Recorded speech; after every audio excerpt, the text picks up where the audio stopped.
এখানে যত কাজের লোক আছিস সবাই এদিকে আয়। अच्छा হ্যাঁ জমিদার বাবু আসছি।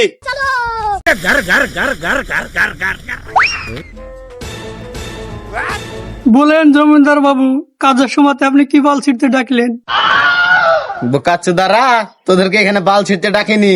জমিদার বাবু বেশি গাড়ি পাওয়া বাদ দাও, আমার বেতন দাও। আমার দাদুর অ্যাক্সিডেন্ট হয়েছে, অপারেশন করতে হবে। একসাথে আছে তো আমি কি করবো? যেটা সব থেকে ছোট হয়েছে ওটা শিল নুড়া দিয়ে ছেঁচে ফেলগা। আমার কাছে এখন 1 টাকাও নাই। বালের জমিদার 1 টাকাও নাই। জমিদার বাবু, আমার দাদি শপে তার ফল বিলে জামাল গুটা খাই লিয়েছে, যে সকাল থেকে আনলিমিটেড ছেড়া আছে। দয়া করে আমাকে বেতনটা দে, নূর বক্সের বাড়ি থেকে পানি পড়ার গাছ আনতে যাবো। তোর পাগলা চোদা, এইসব গাছ গুছালি পানি ভাড়া খায় ভালো হবে? তুই এক কাজ করা, কলা গাছের এতখানি শাক আদা বাইটার গরম পানি করে খাইয়া দেখা। হ্যাঁ হ্যাঁ জমিদার বাবু ঠিকই বলছে। পদ্মাতে একবারে বড় ঘোড়া মোটরে পানি তুলে ঘর ছাড়াইছে। আমরা বাড়ির পেছনে গর্ত করে ওখানে সেটকে দিয়েছি। তখন মনে হয় পুকুর লোড এলো। আপনি তাড়াতাড়ি ওর বেতনটা দিয়ে দেওয়া, দাদিকে বাঁচান। থাম, এখন ওষুধ খাইস না। পুকুরটা আরো লোড হতে দে। দিয়ে যখন লোড হয়ে যাবে তখন 4-5 গাড়ি তুলে আমার ধানে ভেয়ে দিয়ে আসিস।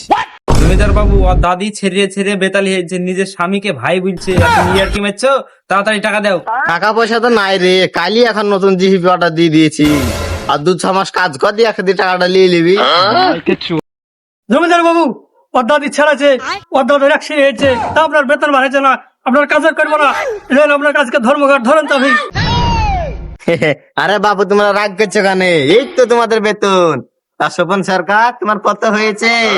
জমিদার বাবু, আপনি যা খাসটি আর কিপটি, 6 মাস ধরে তো বেতন দেয়নি। 6-10-এ 60,000 টাকা আর ওভার টাইম দিয়ে 77,000 টাকা।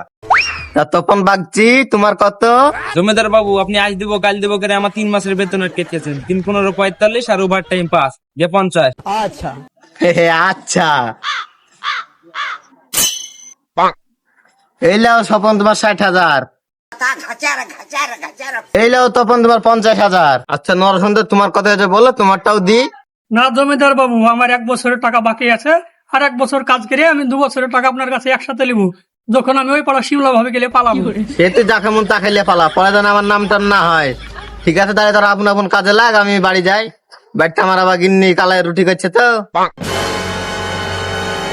ভিডিও ভালো লাগলে কমেন্টে পার্ট 2 লিখুন, তাহলে আমরা আপনাদের জন্য অবশ্যই পার্ট 2 বানাবো।